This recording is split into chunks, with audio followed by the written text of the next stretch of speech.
So I find today's topic very interesting myself because it's something which touches each one of us and it impacts our life in huge ways. Sometimes we see emotions as being really good, really interesting, and we want to enjoy them.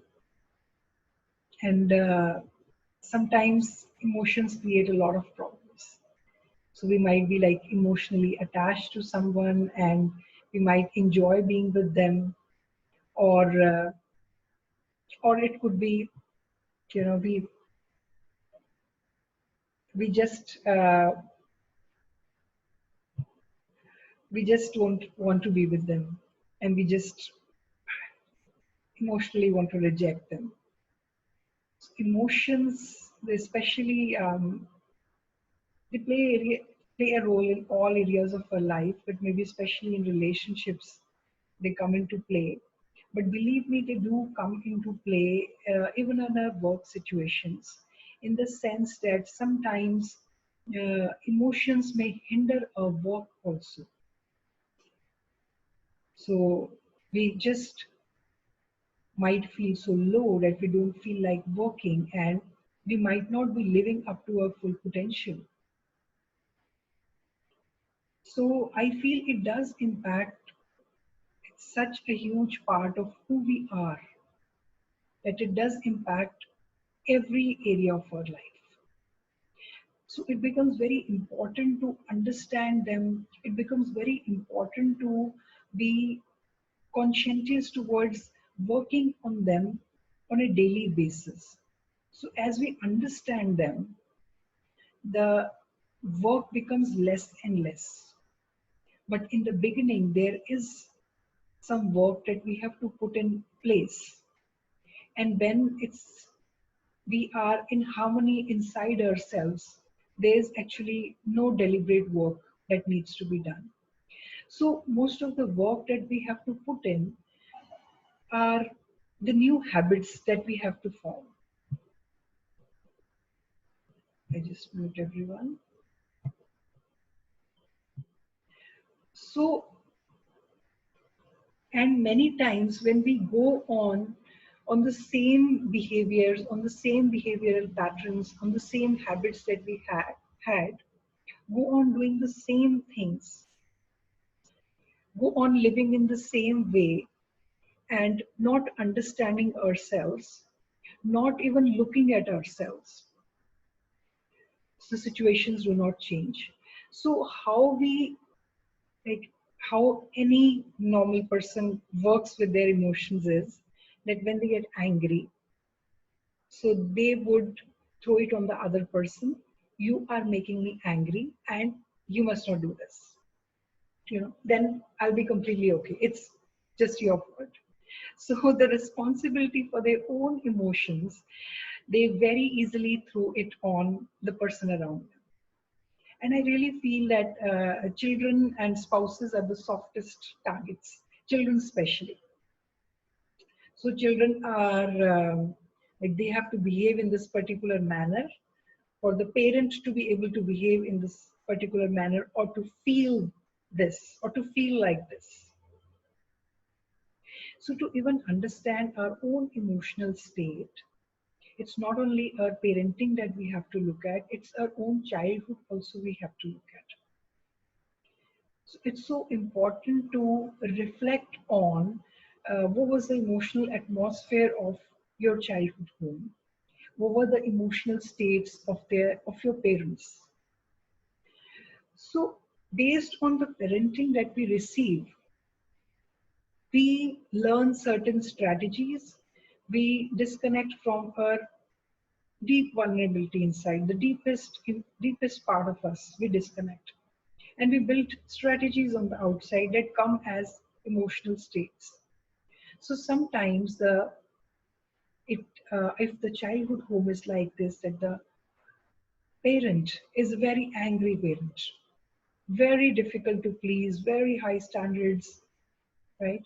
So the child would be basically always trying to maneuver his way around and trying to be submissive, and there would be no place for his own anger to be expressed. So his own anger would always be internalized. There it would just stay because the parent is very angry and he has to somehow cope with the situation. So his behaviors could be that he could become they could be manipulative behavior in the sense that, okay, so if I want this, I cannot get this directly, but can I just maneuver my way around to getting what I want? Because the basics that the child needs would not be fulfilled in such a home. The basics of unconditional love, nourishment. I'll just again mute everyone. Right. So the basics are not being met. So the child would need to develop strategies. Sometimes the child might develop a pleaser personality. So he would just try to do anything that the parent wants, going to like crazy extents. Many children who go on to become the toppers also sometimes are just trying to cope with the situation at home. Okay? So if the parent is too permissive, too weak a parent, sometimes the child might become too arrogant, and the child is not given healthy boundaries. The anger might be going all over the place. Then the child would not know how to draw a line to his own emotions. So I'm trying to say that how we are right now is because of the parenting that we all received. And it's nothing to blame the parents for, because they also do the same kind of parenting that was given to them. So many times we become like our parents. And even I feel the emotional states are also transmitted. So it's very important to reflect on what was the emotional state of my parent. Because knowingly, unknowingly, and I think largely unknowingly, we duplicate that emotional state also. Right? So you might have seen if there is an angry person, if he comes into the room, there are chances that there will be a fight which will break out. A peaceful person comes in because we are radiating that kind of energy which is inside us. Peaceful person will bring in harmony to any place that this person goes to. So, uh, imagine a home in which the parent is constantly angry. So, what kind of an atmosphere would that be for the child? So, the child would somewhere he would also duplicate that kind of energy state would exist around inside him. Okay? And then it will find a release somewhere. So, if that person is a timid person, maybe somewhere, maybe one of in his intimate relationships or in some places, he might be the absolute bully because that repressed emotion would find a release somewhere. So, based on our childhood, we face the emotional dysfunctions that we face. So, it's very important to look at ourselves and see, like, the relevant question might be, what is my emotional state during the day? Like, you can rate it from 0 to 10. 10 being like you're absolutely happy, 0 being like you're very, very sad. And you can rate it for a period of month, 2 month, last year. How has it been for you? So if you have been in a low state, maybe there's been a lot of anger, or there's been a lot of sadness, or you haven't feel calm, happy, fulfilled, right? So then you would know that you need to work on your emotions. Emotions are not bad. Emotions are, they are the vitality in our life. Okay? But when they become dysfunctional because of the kind of atmosphere that we had or how we processed it, then we need to work on them. So it's important for you to ask this question to yourself, that is there a dysfunction there, and do I need to work on my emotions? So first of all, it's so important to recognize that there is a problem. So easiest way to look at how we are emotionally is to look at our intimate relationships, how we behave with them. They say that if you want to know if somebody is really a saint, it's, like, go to his home.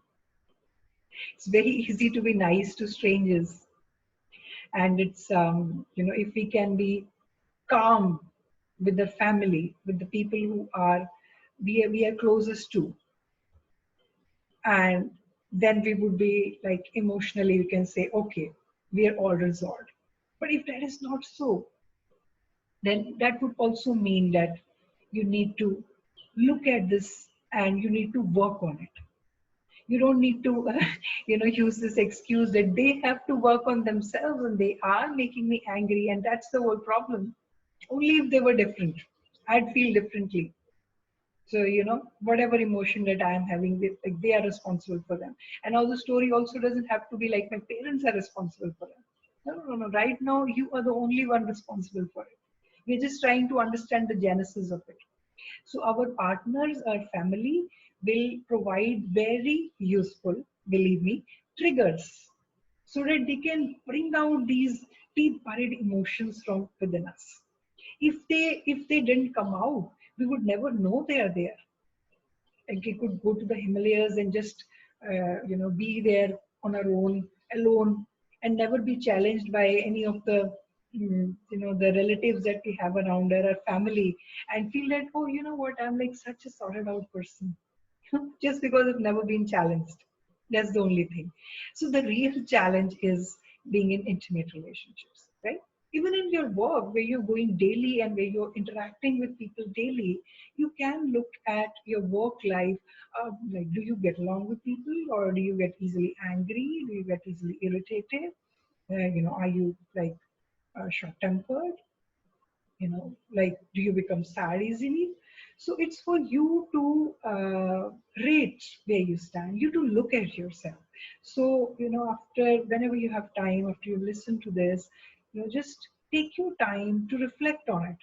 And maybe the answer is that, gosh, like I'm doing quite good, and then it's, wow, it's really nice. But if you're not, then we would subsequently would go into some of the easy ways in which we can work on or understand more about our emotions. Yeah. So emotions, the primary emotions are like the anger or the fear or the sadness, happiness. Emotions like this, or guilt or shame, these are like the primary emotions. So when we experience it as sensations in the body, like the racing heart, or this hollow feeling in the pit of my stomach, or the muscles becoming tight. All of these are sensations that we experience.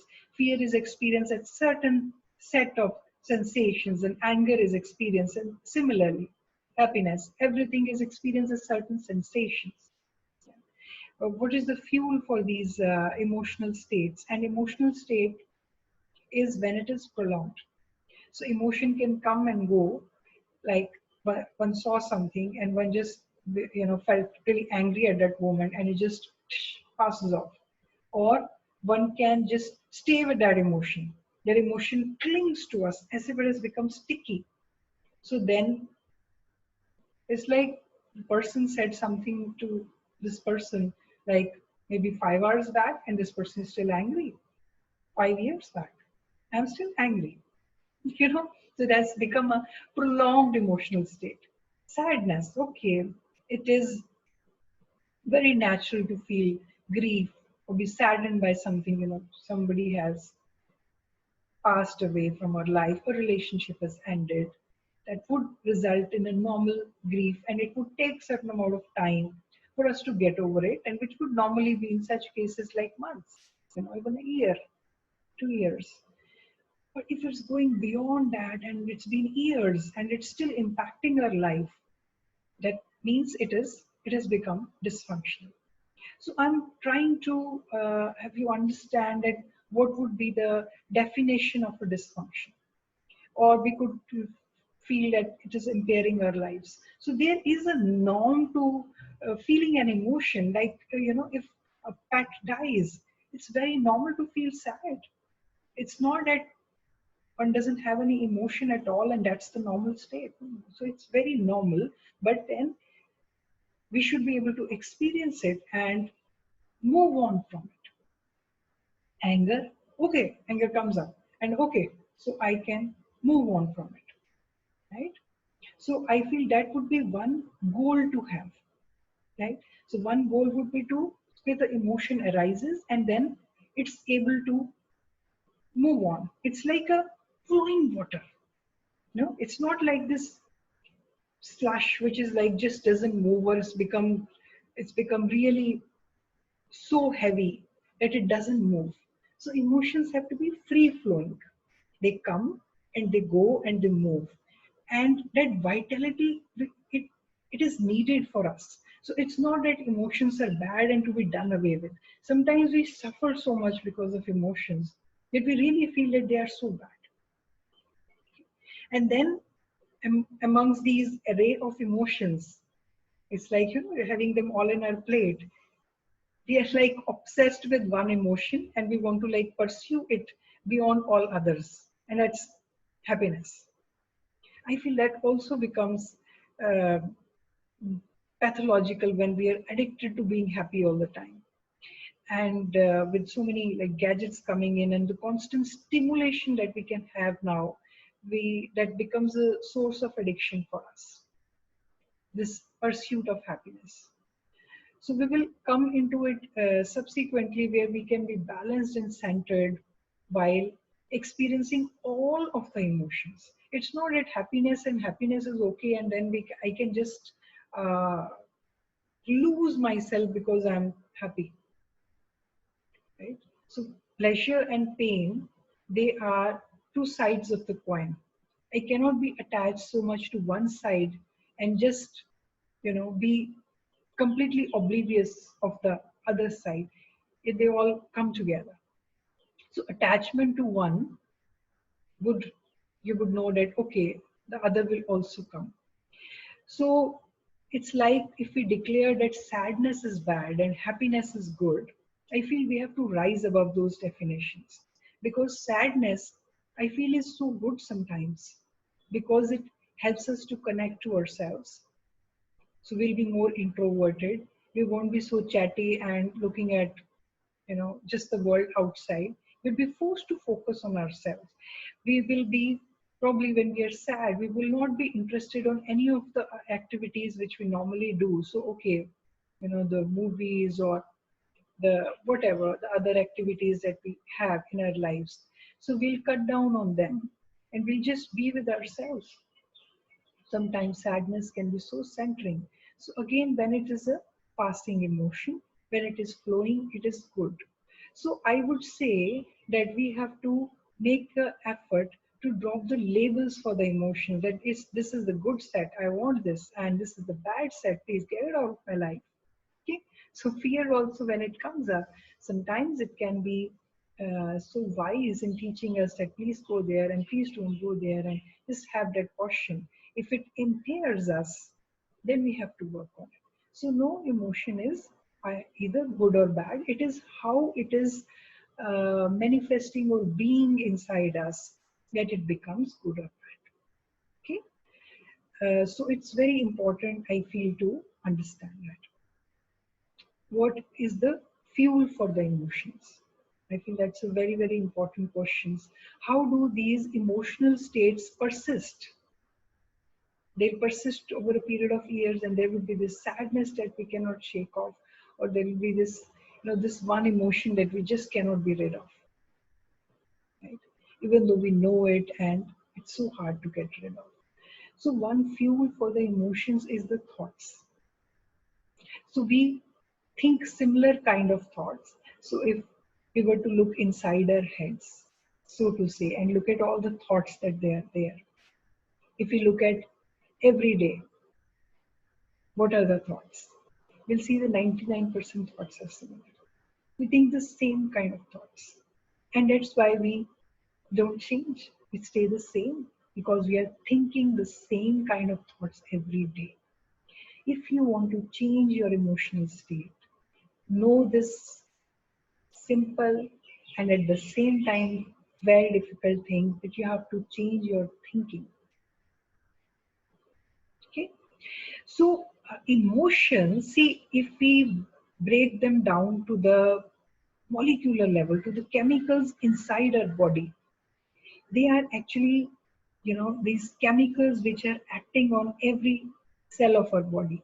So, this is this thought pattern that will happen, and there is this signal that will come, this chemical which will be released, and it will be acting on the cells of our body. So the question is, so you mean think positive even at the time of a low moment? Yes. Okay. So we will come to that, Riddhi. Yeah, that's a good point, and we'll come to that. Yeah.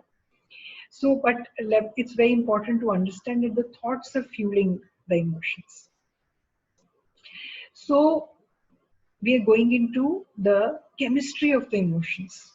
So it's like these cells inside our body, all the cells, imagine like they have these antennas. And there's this thought pattern, and this electrical stimulus come, and this chemical is released, and it is acting on the cell. So over a period of time, what happens that when we are thinking similar thoughts, look, maybe somebody wronged us, and we are like, okay, so this person is so bad and I hate him and all that, and certain chemical will be released, it will act on our cells. But the thing is that I don't want to stop being angry. I'm going to be angry for a really long time. So I'm like bitter and resentful, and that same chemicals are churning inside me. So when they keep coming, one of the two things can happen.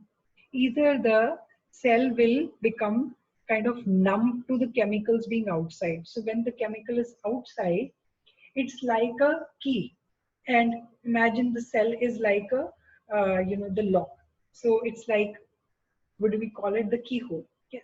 So the key has to fit into it. So, but there, it has been coming so many times that the cell becomes numb to it. It stops like reacting. Okay, just be there. So if the key does not go into the keyhole, the change that will happen inside the cell will not happen, and we will not experience the sensation of the emotion that we were experiencing, because that's also because of chemicals which are released and which then produce that physical sensation, right? So what will happen is that either of the two things. So either the mind will want to produce more chemicals so that that impact can happen. So we actually become addicted to feeling the same emotions, and we identify as that physical sensation and that emotional state as being me. Okay, so what will happen is that either, so the mind thinks that, oh, I have to produce more of these chemicals, this cells, they are not letting them in. So how will the chemicals be produced? I have to think more better thoughts. Let me remember like this person, what he did 5 years back also, 10 years back. Okay, so it's like this is churning inside this factory of producing these these chemicals, and then these lot of chemicals come outside the cell, and then they are able to plug in. Okay, or the second thing that can happen at the cellular level is that there can be more receptors which are formed. So when the chemicals keep coming in, so okay, this receptor is empty. So again, the brain will churn more and produce more chemicals so that it fits in here and produces the sensations. So you see that over a period of time, the emotional state will worsen. So those who are worrying will worry more. Those who are scared will be scared more. Those who are angry will be even more angry. People over a period of time, if they go unchecked, if this goes unchecked, they'll actually worsen. The body, it becomes used to being in that in that state, in that emotional state, which is fueled by these chemicals. So that is why it is so difficult to get rid of. So the emotional state that we experience, mostly it becomes me.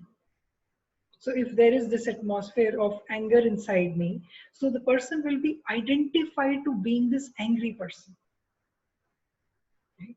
So then it will be really difficult to get rid of. And it would seem like, okay, so like where am I now if I just change this? Okay.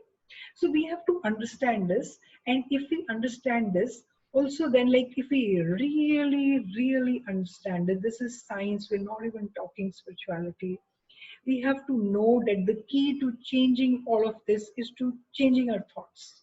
We have to do this, right? So Vidhi asked this, like, does it mean thinking positive thoughts all the time? No, I'm not saying that. I think that would be little crazy or difficult to do. Yeah. So there are lots of techniques. One, we have to, when we work with the mind, so here you see that it's so important to work on the mind. One, we have to work in reducing the number of thoughts. We have so many thoughts. So, uh, people, I meet people in different states of awareness. So one state of awareness that would be most common is that people are not even aware of what they're thinking. They're just doing. Their thought is telling them and they're doing, right? This, uske upar, the state of awareness above this is when I'm at least aware of what I'm thinking. I can at least tell my thoughts, or I'm aware of what I'm feeling. One question to ask yourself during the day would be, how am I feeling? So we are very disconnected from our feelings also. Many of us, we don't even know what we are feeling. Okay. So again, a state of awareness above that would be to know what I'm feeling and what I'm thinking. So if you start observing your thoughts, so can I be in a witness state to myself? No. What does it mean to be in aware state or witness state? When I can just observe, like, okay, what are the thoughts which are passing through my mind? Right? Meditation helps. Meditation, like I've explained before, that it's focusing on our breathing. And when we take our attention away from our thoughts, they lose their power over us. So, meditation as a daily practice is vital to reducing the number of thoughts. Being in awareness, being in a witness state where I can observe my thoughts is of great importance, because then also being in a witness state, the number of thoughts will reduce slowly and their impact on us will also be reduced. So, what happens with us, if you start observing, you'll observe this, that we give too much power to our thoughts. And there are thought loops that have formed. One thought will lead to another. Okay. So, as we start observing all of that, then we can change it. So, this is a way of working where we deliberately insert positive statements. Okay. So, if we were going into this, okay, I dislike this person, so if I want to change this stream of thought, it could be I could introduce a new thought. Maybe, okay, so but he did do this one good thing, which was very helpful to me. Okay, or it could be there are all kinds of people, but I'll focus on myself. I think I'm a good person, and I'll focus on how I want to be. Okay, so or another statement could be, which we deliberately insert, could be that okay, so he might be bad, but there are a lot of good people in the world, and I think X is really nice, and X has these qualities, and I just move my focus to X. So that is the way of inserting a positive thought, right? So as we reduce the number of thoughts, as we start inserting positive thoughts, we start changing the stream of the thought patterns that are there in our mind. Another really very easy way is to listen to positive affirmations. I really like Louis Hay's work, and there's so many beautiful meditations and affirmations that are available by Louis Hay on YouTube, and just listening to them. They can just be going on in the background while you're doing whatever work that you're doing. And even while you're sleeping, you can put it on for 30, 40 minutes, and they really go into the subconscious and reprogram your mind. So it's one fact is really important. I think that our mind can hold only one thought at a time. So if we insert a positive thought, at that point, it's like it would be holding